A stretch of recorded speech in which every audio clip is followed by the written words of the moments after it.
అడ్డం పెట్టుకొని, దేవుళ్ళని అడ్డం పెట్టుకొని నీ కుటుంబం గురించి నువ్వు ఆ సాములవార్ల ముంగట ఆ యాత్ర లోపల మాట్లాడు. కానీ దాన్ని కూడా ఇంత దుర్మార్గమైనటువంటి విషయాన్ని, నీ కొడుకు విషయాన్ని కూడా రాజకీయం చేసుకొని లబ్ధి పొందాలని చెప్పి చూస్తూ ఉన్నావు. నువ్వు ఒక కేంద్ర హోంశాఖ సహాయ మంత్రివి. ఇట్లాంటి నేరాలను, ఇట్లాంటి నేరస్తులను అదుపు చేయాల్సినటువంటి బాధ్యతలో ఉన్నటువంటి నువ్వే ఇట్లా ప్రవర్తిస్తూ ఉన్నావు. ఇంతకంటే దుర్మార్గం ఏం లేదు. ఇక ఇందులో ఒక విషయం బాగా మాట్లాడాల్సింది ఏంటంటే, ఎప్పుడైతే పోక్సో కేసు నమోదైందని చెప్పి బయటకు వచ్చిన తర్వాత ముఖ్యమంత్రి ఏం చేస్తున్నారు పోలీసులు అని చెప్పి ఆయన డీజీపీని అడిగిండట. డీజీపీ ఏమన్నాడంటే, సివి ఆనంద్ దగ్గర నుంచి ఇట్లాంటి ఒక సమాధానం అయితే ఎవరు అసలు ఊహించరు అన్నట్టు. ఎందుకంటే ఆయన అట్లాంటి నిర్లక్ష్యపు సమాధానం ఒకటి చెప్పాడు. మేము నరేంద్ర మోడీ సంబంధించినటువంటి ఎస్కాట్ లోపల అక్కడ మేము ఉన్నాం, ఆయన భద్రతా కారణాల దృష్ట్యా మేము కేసు పట్టించుకోవాలంటే ఏ కేసు పట్టించుకున్నట్టు మరి మీరు రాష్ట్రం లోపల? అంటే విఐపి అనేటోడు ఈ రాష్ట్రంకి వస్తే ఇక మీరు ఏ కేసులు పట్టించుకోరా? అంటే ఇక్కడ ఎవరైనా సరే లంగలు దొంగలు దోసుకునేటోళ్ళు వచ్చి వీళ్ళందరూ కనిసి మొత్తం హైదరాబాద్ నుంచి మొత్తం తెలంగాణ దాకా అంత దోసుకోవచ్చా? ఇష్టం వచ్చినట్టు నేరాలు చేయొచ్చా? మీరు విఐపి భద్రత లోపల ఉంటారా? ఇది సివి ఆనంద్ మాట్లాడాల్సినటువంటి మాటలా? ఇంత నిర్లక్ష్య సమాధానమా ముఖ్యమంత్రి అడిగినప్పుడు? ఈ ముఖ్యమంత్రి సంగతి తర్వాత మనం మాట్లాడుకుందాం. కానీ ఎవరైతే సిట్ నేర విచారణాధికారి ఉన్నదో ఆమె ఏమన్నదంటే, మీడియా మిత్రులు పోయి అడిగారు, మేడం మరి ఎప్పుడు అరెస్ట్ చేస్తారు పోక్సో నిందితుడిని అని చెప్పనంటే, వాస్తవానికి మిగతా కేసులలో నిందితుడు కావచ్చు కానీ పోక్సో అయితే నేరస్తుడే. ఎందుకంటే అమ్మాయి కన్సెంట్ ఉన్నప్పటికీ కూడా దాని ఎక్స్ప్లాయిటేషన్ కిందనే ఆ నేరాన్ని పరిగణిస్తారు. అమ్మాయి కన్సెంట్ ఉన్నప్పటికీ కూడా సెక్షువల్గా హరాస్ చేసినట్టే, సెక్షువల్గా మీట్కి ప్రభావితం చేసినట్టు అది నేరమే అని చెప్పి అక్కడ చాలా స్పష్టంగా పోక్సో యాక్ట్ చెప్తాంది. కాబట్టి నేరస్తుని ఎప్పుడు పట్టుకుంటారని చెప్పానంటే, మేము పట్టుకొని విచారణ చేసిన తర్వాత నేరం రుజువు అయితే అప్పుడు అరెస్ట్ చేస్తామని చెప్పని అంటుంది కదా.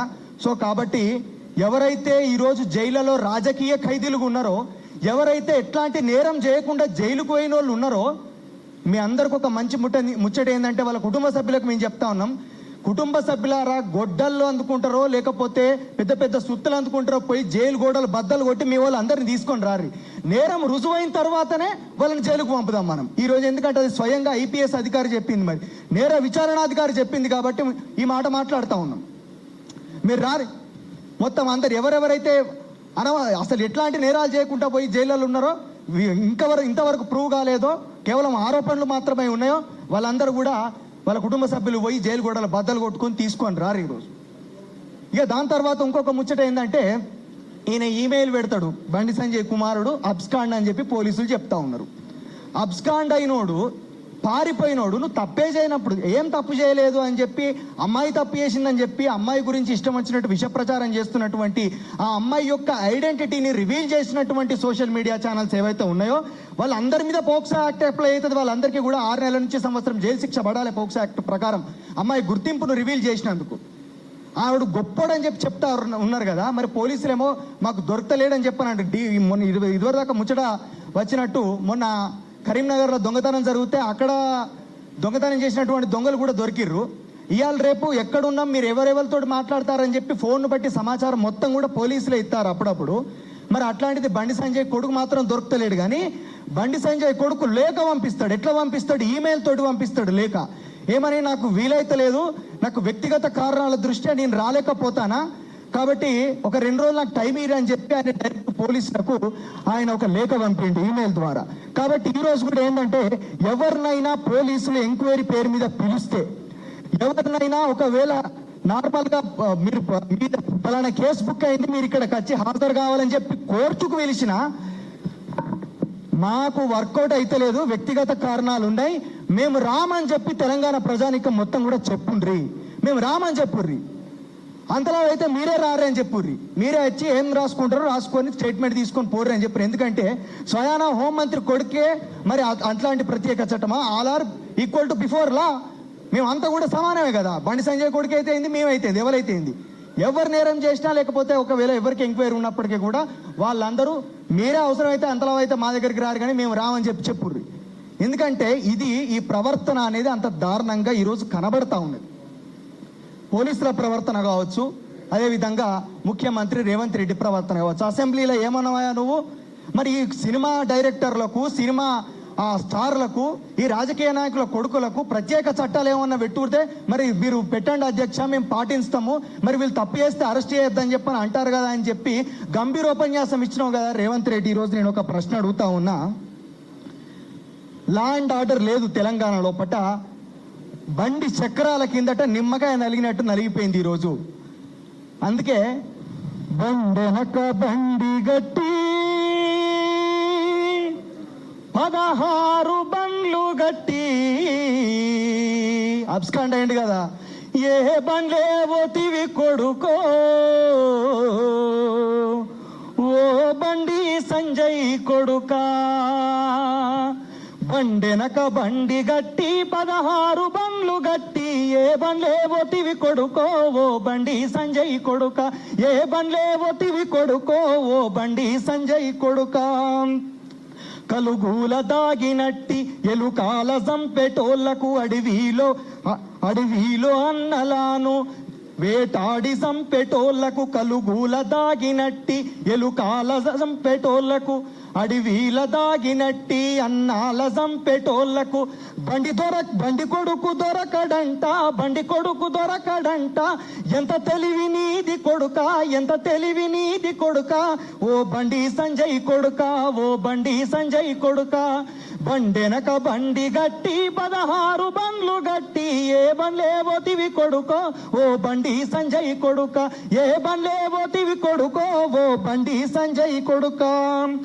లేనోనికి అది చట్టం అయ్యింది బండి చుట్టం, లేనోనికి అది చట్టం అయ్యింది బండి చుట్టం.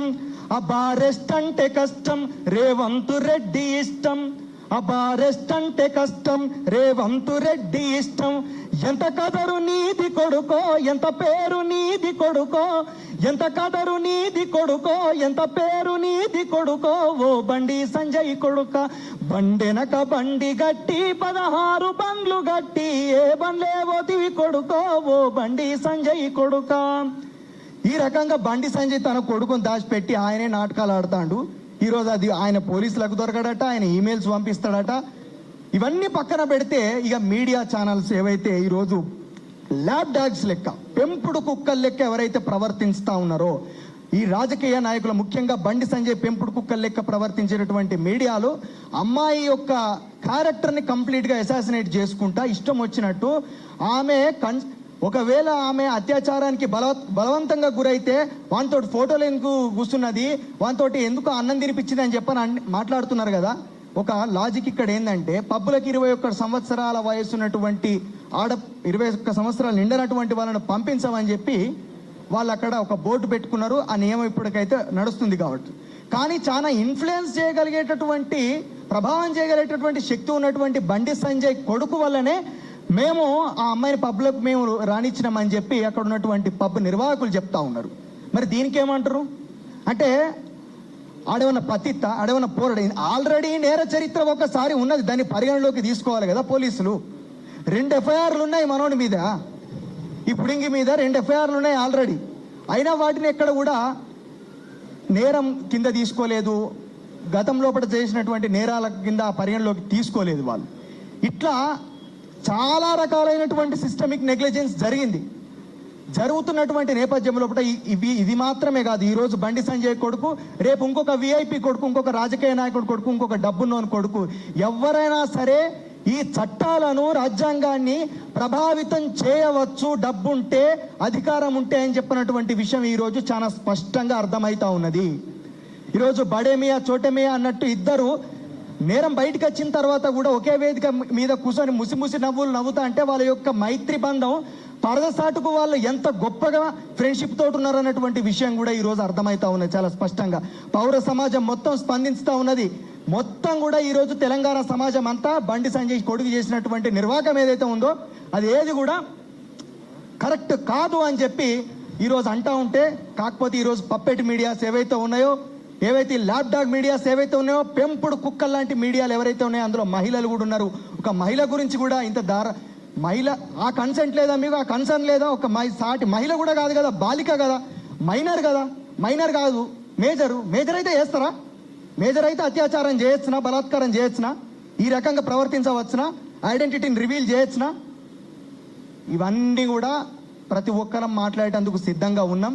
ఈరోజు బాధితుల పక్షాన నిలబడడానికి ఇక్కడ ఉన్నటువంటి ప్రతి ఒక్కరు కూడా సిద్ధంగా ఉండే ఇక్కడికి వచ్చి మాట్లాడుతూ ఉన్నారు. కాబట్టి యావత్ తెలంగాణ సమాజం మొత్తం కూడా ఈరోజు ఒకటే డిమాండ్ చేస్తూ ఉన్నది.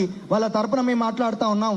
ఈరోజు అధికారం చేతిలో ఉన్నటువంటి విషయంతో నేను ఇంకొకటే ముచ్చట మాట్లాడతా. ఎంత అసమర్థుడు అంటే బండి సంజయ్. నేను కరీంనగర్ బిడ్డనే. నేను బండి సంజయ్ 16 సంవత్సరాలకి వెళ్ళి నేను చూస్తాను చిన్నప్పటి నుంచి. నా పెళ్ళ మెడల పుస్తలు తాడమ్మి ఈరోజు నేను ఎన్నికలలో పోటీ చేసిన అన్నోనివి ఈరోజు నీకు 100 కోట్ల రూపాయల ఆస్తులు ఎట్లా వచ్చినాయని చెప్పి అడుగుతా ఉన్నాం. ఒక గూండా సామ్రాజ్యాన్ని నువ్వు ఎట్లా మెయింటైన్ చేస్తా ఉన్నావు? ఒక కేంద్ర హోంశాఖ సహాయ మంత్రివి కదా నువ్వు. ఆ సహాయ మంత్రి స్థానం లోపల ఉండి నువ్వు ఇష్టం వచ్చినట్టు గిరీష్ దారమోని లాంటి జర్నలిస్టుల మీదకి కావచ్చు, ప్రతిపక్ష పార్టీలో ఉన్నటువంటి ఎమ్మెల్యేల మీదకి కావచ్చు, వాళ్ళ మీద నాకు సాఫ్ట్ కార్నర్ ఉన్నదని కాదు. కాకపోతే ఒక గుండా అదుపు చేయాల్సినటువంటి బాధ్యత ఉన్న నువ్వే గుండాలను పంపి ఇష్టం వచ్చినట్టు దాడి చేయించడం ఎక్కడి సంస్కృతి, ఎక్కడి సంప్రదాయం అని చెప్పి ఈరోజు మాట్లాడుతూ ఉన్నాం. ఇట్లాంటి దొరతనానికి వ్యతిరేకంగా పోరాడినటువంటి తెలంగాణ అండ్ల కరీంనగర్లో పుట్టినటువంటి నువ్వు ఈరోజు బీసీ కార్డు, కులం కార్డు వాడుకుంటున్నావు. సిగ్గు శరం ఏమన్నా ఉండదా అని చెప్పి ఈరోజు కరీంనగర్ బిడ్డగా నేను ప్రశ్నిస్తా ఉన్న బండి సంజయ్, నీకు అర్హత లేదు. నువ్వు అసమర్థునివి. నువ్వు స్వచ్ఛందంగా రాజీనామా ఖచ్చితంగా చేయాల్సినటువంటి అవసరం ఉన్నది. లేకుంటే ఈ తెలంగాణ ప్రజలు, కరీంనగర్ ప్రజలు నిన్ను తరిమి కొడతారు. నీ ఇలాకలా నువ్వు కేంద్ర హోంశాఖ సహాయ మంత్రివి. నీ ఇంటి పక్క పొంటి జ్యువెలరీ షాపులో దొంగతనం జరుగుతుంది. ఎట్లా జరుగుతుంది? శాంతి భద్రతలు ఎక్కడ పోయినాయి? శాంతి భద్రతలు నువ్వు అదుపు చేయవా? ఎక్కడుంది నీ పోలీసింగ్ వ్యవస్థ? నువ్వేం చేస్తా ఉన్నావు? రాష్ట్రానికి ఎట్లాంటి సంకేతాలు పంపుతా ఉన్నావు? ఇట్లాంటి దుర్మార్గమైనటువంటి పాలన నీది. ఈ పాలన నువ్వు అసలు పనికిరావు. దానికి నువ్వు ఇంట్లో ఫెయిల్ అయినావు, బయట ఫెయిల్ అయినావు. ఏంది స్టాండ్ విత్ బండి భగీరథ? స్టాండ్ విత్ బండి భగీరథ కాదు నాయన, వాళ్ళ ఫాదర్ కెరియర్ ఎండ్ విత్ బండి భగీరథ అయిపోయింది ఈరోజు. కాబట్టి ఈరోజు ఇష్టం వచ్చినట్టు సోషల్ మీడియాలో ఈ పప్పెట్స్, ఈ కుక్కలు ఏవైతే ఉన్నాయో, కుక్కలు ఇంతకు ముందే మొరిగిరు ఆడోళ్ళని కూడా చూడలేనటువంటి పరిస్థితి ఒక రోజు వస్తుంది. మహిళా జర్నలిస్టులు ఎవరైతే ఉన్నారో చాలా గట్టిగా చెప్తా ఉన్నాం. ఇప్పటికే మహిళలు అన్నటువంటి గౌరవంతో మాట్లాడినాం. దాని తర్వాత తెలంగాణ ఉద్యమాన్ని కూడా అవమానించారు. ఆ పేర్లు కూడా మౌనిక సుంకర నీకే చెప్తా ఉన్నావు. నువ్వు తెలంగాణ ఉద్యమాన్ని అవమానించినావు, తెలంగాణ సాయుధ రైతాంగ పోరాటాన్ని అవమానించినావు. ఈరోజు తెలంగాణని అవమానిస్తా ఉన్నావు. గుజరాత్ గుండాల కోసం, గుజరాతీ బానిసల కోసం ఇష్టం వచ్చినట్టు మాట్లాడుతున్నావు కదా. ఏదో ఒక రోజు కాన్సన్ట్రేషన్ నీ మీద పెట్టేదాకా తెచ్చుకోకు. ఒక మహిళగా, ఒక అమ్మాయికి జరిగినటువంటి అన్యాయాన్ని గుర్తించి ఈరోజు ఇప్పటికైనా కళ్ళు తెరిచి ముంగడికొచ్చి మాట్లాడితే బాగుంటుందని చెప్పి కోరుకుంటూ మేము చేసే డిమాండ్ ఒకటే. ఆ డిమాండ్ ఏం లేదు, వాడిని అరెస్ట్ చేయాలి, వాడిని అయ్యను బర్తరఫ్ చేయాలి, వాడు లేకుంటే రాజీనామా చేయాలి. ఎట్టి పరిస్థితుల్లో బండి